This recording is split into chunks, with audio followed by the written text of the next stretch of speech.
And then you're going to get more Krista. So they fought for us. We're going to fight for them, huh? Hallelujah. Thank you, sailors, soldiers, Marines, airmen, guardsmen, nurses. Thank you all. Awesome. So are they going to stay, or should I kick them off?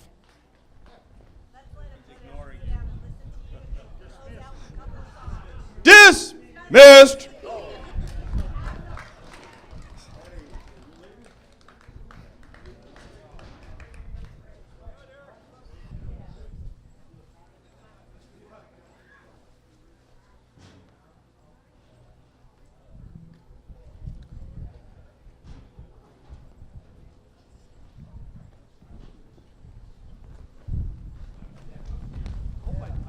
I feel like I screwed up.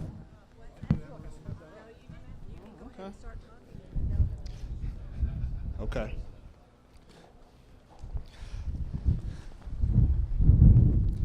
Well, I'm a firm believer that the numbers who are here are the ones who are supposed to be here.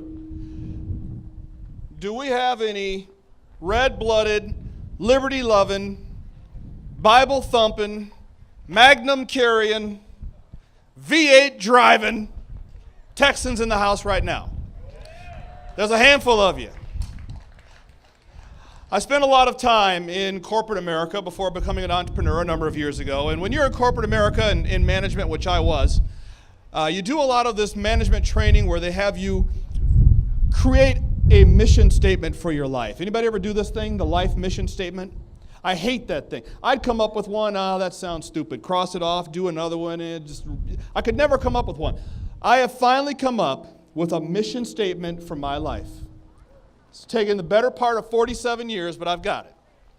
My mission in life is to fundamentally change the Republican Party. That's my life statement. Now, think about this, because this is interesting. We're registered Republicans here. And I say I want to change the party, and people clap, like, we suck, Here's why I say this. Everyone knows the Republican Party, that the Conservative Party, is doing a lousy job of connecting with ethnic minority voters. Everybody knows this. My thing is simply this. The Conservative Party in this country does not need to change its policies for the most part. It does not need to change its people for the most part. Does not need to become socialists light for the most part. Those aren't the problems. The problem right now is a lack of relationship to minority voters. And until that relationship's in place, the votes aren't going to be there. And that's my mission in life. So what I want to talk to you about today is the truths of the demographics of our country. Right now in America, last 2 elections ago, 2008, John McCain got about 6% of the black vote in this country. Mitt Romney did a little bit better. He got about 9%. If either one of those men had gotten just about 10% more, they would have won. That's how important this is. What happened in the last election, I'm going to give credit to somebody that you'd probably be surprised, but there is a Washington insider who is a just gorgeous, drop-dead, beautiful, articulate, extraordinarily intelligent pundit, the chairwoman of the DNC, Debbie Wasserman Schultz. She said something after the last election that's extremely powerful. She was on CNN the night of the election, after it had been, or about a week or so later, and she said, with the swearing in of the new Congress, or current Congress, she said, with the swearing in of this Congress, the Democrat caucus will now be majority minority, majority female. The Republican caucus will be more white, more male, and more over 50. And she was correct. That's what happened with this last election. And this, my friends, is a significant issue because the fact of the matter is the demographics of our nation are changing. America is turning brown. We all know this. The Democrat Party is changing with the complexion of the country, but the Republican Party is not. And unless we get that turned around, that could mean bad things in terms of maintaining our 38. So here's what I think is happening in the country. It's not what I think is happening. This is what's happening, and this is our challenge. And I'm going to challenge you to work with me on changing some things. Right now, in the United States of America, we have reached the point where a candidate for office can win simply by winning the majority of cities that are home to an NFL franchise. I want you to think about this for a couple of minutes. If you go across the country, you pull out the sports section and take a look at those cities that are home to an NFL franchise and the states they reside in, you can almost pull up the Electoral College map and figure out who won which state. So if you look at the popular vote in the last election was about 50-50. It always is, right?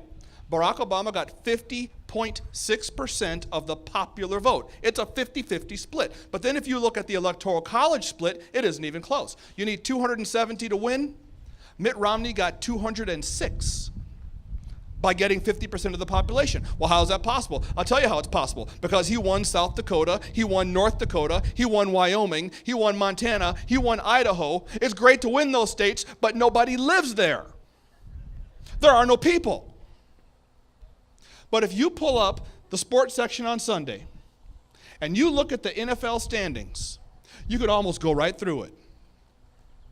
Over here, on this side of the country, Seattle, Seahawks, Washington, Obama. California, 49ers, Chargers, Obama. Colorado, Broncos, Obama. Minnesota, Vikings, Obama. Michigan, Lions, Obama. Wisconsin, Packers, Obama. Illinois, Bears, Obama. Pennsylvania, Eagles, Steelers, Obama. New York, Bills, Giants, Obama. New England, Massachusetts, Patriots, Obama. New Jersey, Jets, Obama. Maryland, Ravens, Obama. D.C., Redskins, Obama. Florida, Dolphins, Buccaneers, Jaguars, Obama. Louisiana, Saints, Obama. You can just go right through it. With one glaring exception. Texas. But here's what this means. What this means is that the Conservative Party is losing its ability to capture and penetrate the urban vote. And if you look at all those cities that I just named, they all have three things in common. An NFL franchise, black and brown people. And this is a challenge. This challenge reminds me of a movie you may have seen. It's probably about 15 years old now with Dustin Hoffman, a movie called Outbreak. Anybody ever seen Outbreak? It's very good. It's about this virus. I think it loosely tracks the course of the Ebola virus from Africa. This virus pops up in some little village in Africa, and this particular virus is extraordinarily aggressive. From the time, it kills people. From the time they start showing symptoms to the time they're sticking them in the ground is only a matter of about 5 or 6 days. It just kills them like that. And this virus comes to the United States. Well, what happens in the movie is they find somebody that begins showing symptoms of having the sickness. They take a blood sample, look at the blood sample under a microscope, and the blood cell is all healthy in the middle. Okay, it's that clear, milky stuff it's supposed to be in the middle. But then around the edges is a ring, a black ring where it's starting to die. Okay, the virus is killing it. Then they wait a couple of days or whatever, take another blood sample, look at it under the microscope, same thing. That red, that clear milky stuff in the middle is still there, but the ring of death is getting thicker, right? The virus is invading the host. It's starting to kill the cell. Then they take another sample a few days after that, look at it under the microscope, the whole thing is black. It's dead. That is liberalism in our country. Right now, you look out here in the middle, Texas, Oklahoma, South Dakota, Montana. It's all red. It's all that healthy, Bible-thumping, V8 driving, 38 special carrying stuff that we love. But you look along the edges, and it's turning all blue. Am I right? You look over here, Seattle, Portland, San Francisco, Sacramento, San Jose, Los Angeles, San Diego, Las Vegas. It's all blue. Then you look over here, Philadelphia, Boston, New York, Newark, Washington, D.C., Baltimore, it's all blue. And now what's happening is that blue, that virus, that sickness is invading the cell. It's invading the host. It's working its way into the middle of the country, and it is getting there by riding in along on the backs of those cities that are home to an NFL franchise. And you can just look at the map and pick it out where the blue is. There's St. Louis. There's Chicago. There's Detroit. Splotches of blue showing up. And if we don't A, hold 38, and B, start penetrating the ethnic minority vote, pretty soon, the only states the red team can win are those states that nobody lives in, those states without an NFL franchise. Now, my thing is simply this. I hate it when people get up on a podium at a rally or wherever and they talk the problem. We all know the problem. Don't get up and tell me how bad Obama is and all the bad things he's doing. I already know. That's right. I don't want to hear the problem. What I want to hear are your solutions. If you don't have any solutions, what good are you? If you don't have any solutions, get off the podium and give the microphone to somebody that does. I hate that. So what I've done in my organization in Colorado, and we're going to tell you a little about that before I get off of here, I have come up with a plan.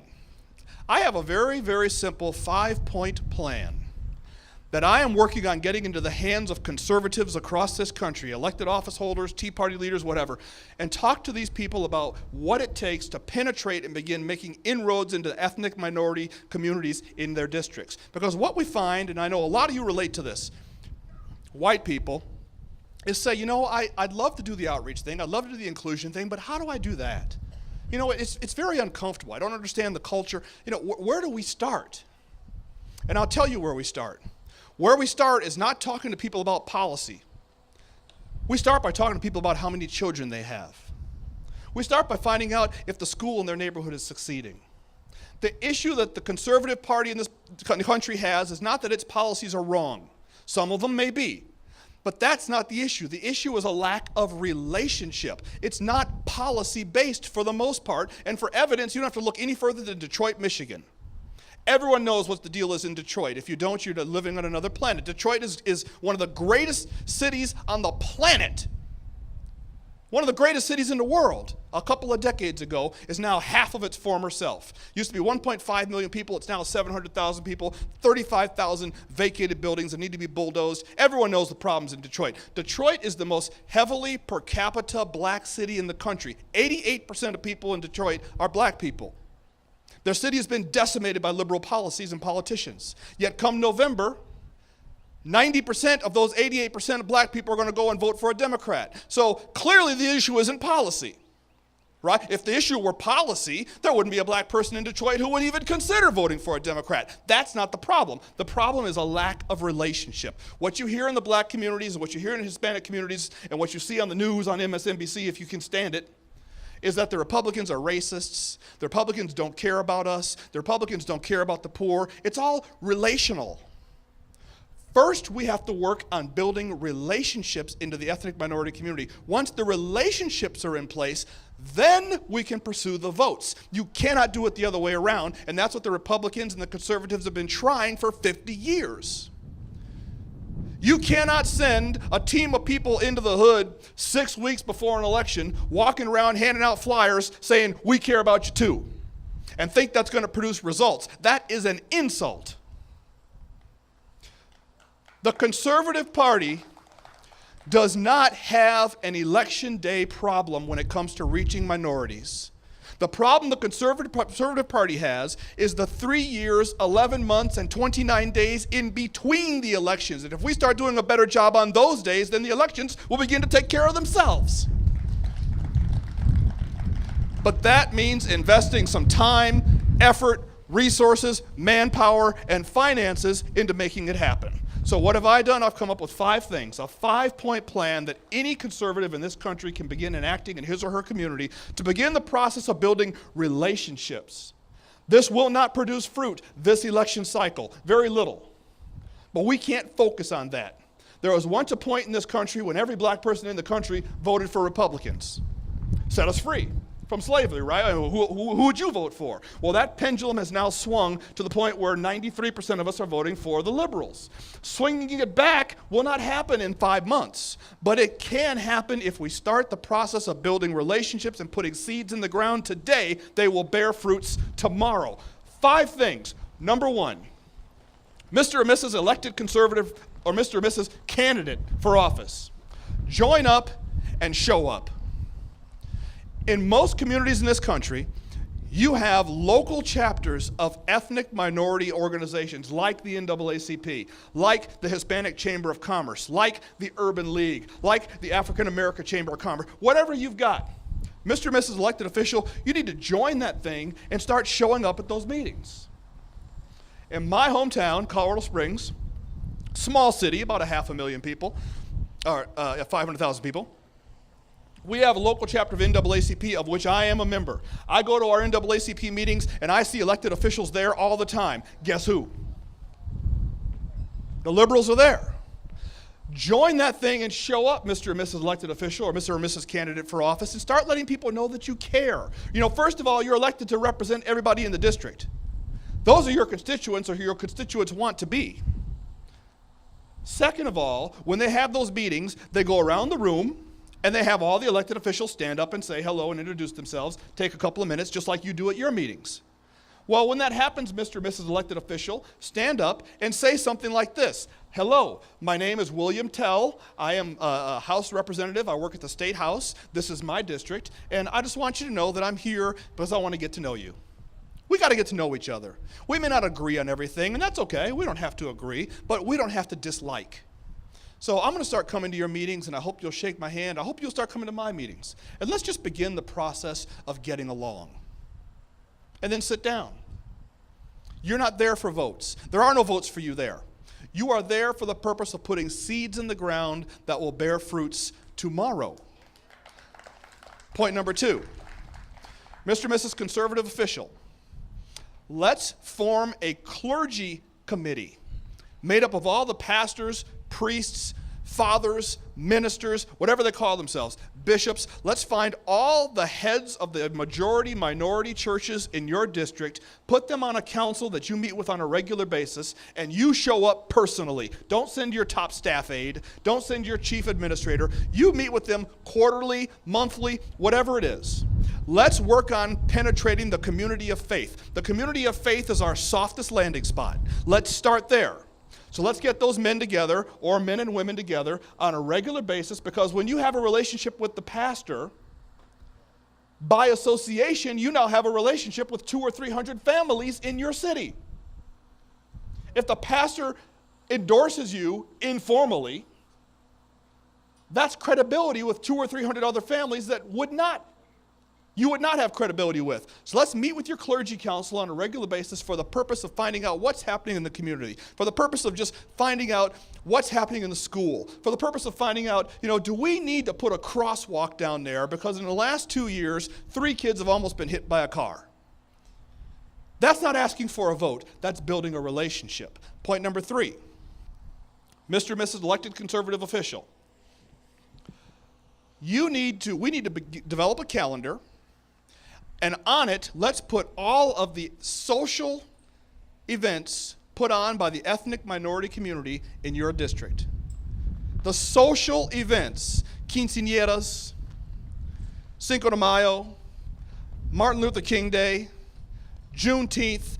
There's all kinds of stuff. Cinco de Mayo is right around the corner. And in Denver, Colorado, in our hometown, they put on, the Hispanic Chamber of Commerce puts on a huge festival. We have a booth down at that thing every year. And we're down there wearing our shirts, meeting people, shaking hands, and kissing babies. Mr. and Mrs. Elected Conservative Official, you need to be there too. Get your own booth and be down there not for the purpose of harvesting votes. There are no votes for you there. That's not why you're there. You're there to develop face and name recognition. Because right now, the only face and name recognition you have with that audience is what they see on those attack ads that come on TV every 3 years. That's all they know about you. You need to be down there at Martin Luther King Day, marching in the parade. Some of my Facebookers saw the pictures. We were listening to Martin Luther King Day parade in Denver a couple of months ago. Cinco de Mayo is coming up.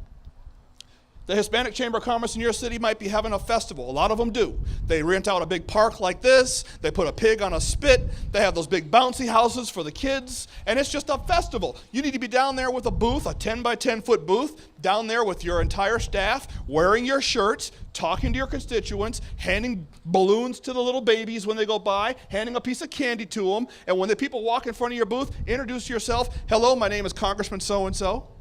I am a conservative, I'm a Republican, but I represent people in this district, and I just wanted to say hello. What's your name?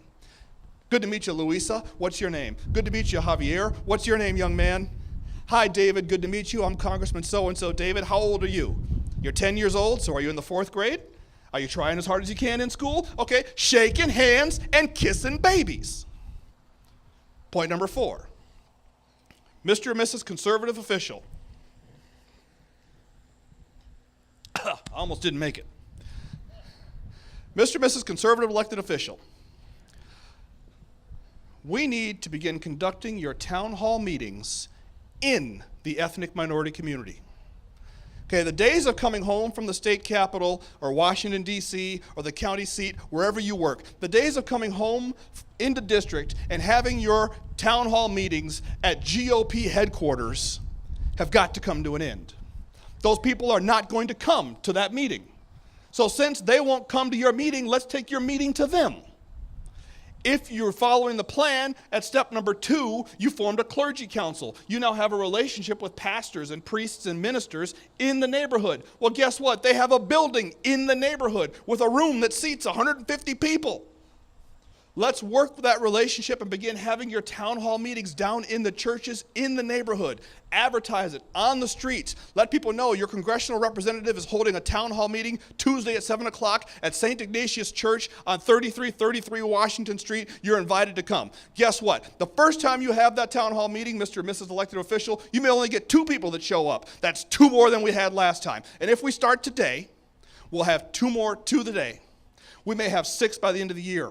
We may have 15 next year. We may have 30 in 5 years. We may have 100 in 10 years, but we've got to start now. If we don't start now, 38 is gone. So Mr. and Mrs. Elected Republican Official, Mr. and Mrs. Elected Conservative Official, this is what we have to do. Are you willing to do it? If you are, I am a volunteer. I will come down and work with your staff on developing these calendars, on working these relationships, on making these phone calls. I will commit some of my time, effort, and energy to helping you do this. Will you not do it? If you won't do it, that's fine too. Then we will fire your ass and replace you with someone who will. It's just that simple. Point number 5. I get excited. Point number 5, last point. Mr. and Mrs. Conservative Official, we need to go back to church. By that I mean, let's pull out a map, find all of the majority ethnic minority churches in your district, and it's a sad commentary on Christianity, but the fact of the matter is, Sunday at 10 a.m. is the most segregated hour of the week in this country. It's sad but true. Chances are most people in your church look like you.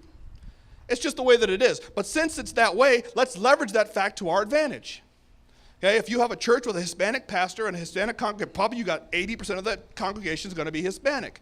Let's pull out a calendar and a map, and let's get you into the church services on a regular basis. Set a goal of attending every one of those churches 4 times this year, 5 times this year, whatever. You're just going there for the purpose of shaking hands and kissing babies. You're not looking for votes. And that may mean some Sundays you got to go to church 3 times. 7 a.m. service over here, 10 a.m. service over there, and the noon service over there. But you know what? The first time you show up, no one will know who you are. The 10th time you show up, people will look at you and say, hey, Congressman so-and-so, haven't seen you for a while. How are you? Like those shoes. Relationships begin to form. Will you do it? If you will, I'll volunteer my time. I'll even drive. And I will go with you to 2 or 3 or 4 of these churches next month. If you won't, fine. We'll fire your butt, find someone who will. 5 simple things that anyone can begin doing today for the purpose of beginning to establish relationships into the minority communities in their districts. Will it result in a victory in November? Don't know. But I do know that come November 2026, if we don't do it now, I can tell you how that's going to come out. I've seen this. We've all seen this. We have a president who in his first term delivered nothing. Laws that people didn't want, lousy economy, increase in unemployment. I mean, across the board. We all thought the county dog catcher can beat this guy. He's done nothing for 4 years besides tear our country down, and he won. And this is why. If the Conservative Party does not do a better job, we love to talk about inclusiveness, love to talk about outreach, love to talk about those things. But then you go to your county meeting and you look around, and who do you see? People that look like you. Why? Because while we love to talk about it, there is no plan. I've got a plan. It might not be the best plan, but it's the best one I've heard. So what I'm doing is I'm running around the country talking to people like you saying, this is how I think we do it.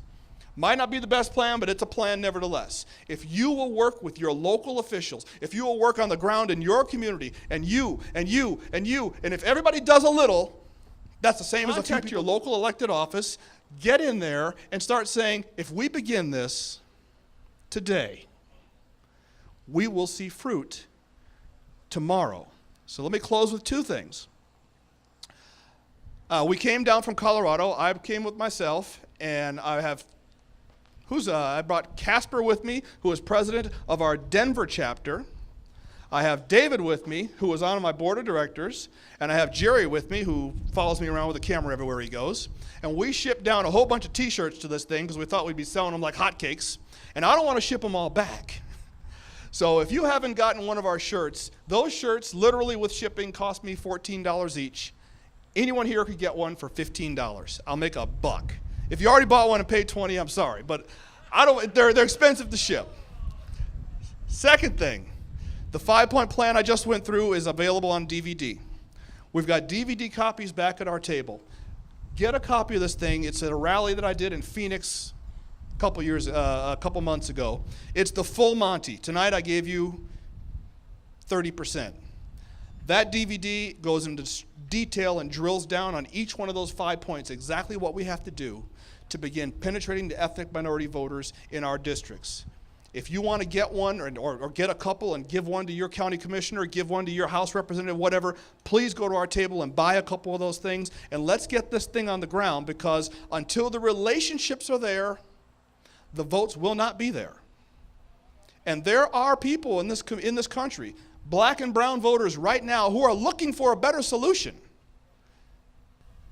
Blacks and Hispanics trapped in inner city ghettos in this country that have been voting for the same people for 50 years, that have no economic growth, that have high dropout rates, that have high crime rates, that have all the blights of the inner city, are looking for a solution and in many cases not finding one. You know, I've got family members that say, you know, I've been living here for 25 years. I've never seen a Republican down here. They don't bother with us, so we don't bother with them. That is bread being left on the table. So the days of our elected officials coming home and running to GOP headquarters and talking to you about what's been going on in Washington, D.C. that's so bad and not working, those days need to end. And they need to get busy in the community. The Republican Party's solution to ethnic outreach is to spend more money. Reince Priebus, we're going to spend $10 million on outreach. We don't need to spend more money. We need to burn more shoe leather. People do not care how much you know until they know how much you care. And not until we start demonstrating to them that we care can we expect to get those votes. So I invite you to get a copy of that DVD, spread it around, pass it around, buy 10 copies, mail them around the country. Let's get this plan on the ground, especially here in Texas now while we've still got it. And don't become Colorado where we're playing catch up once it's gone. Patriots, thank you for your time. Thank you for coming out tonight. God bless you all. God bless the USA.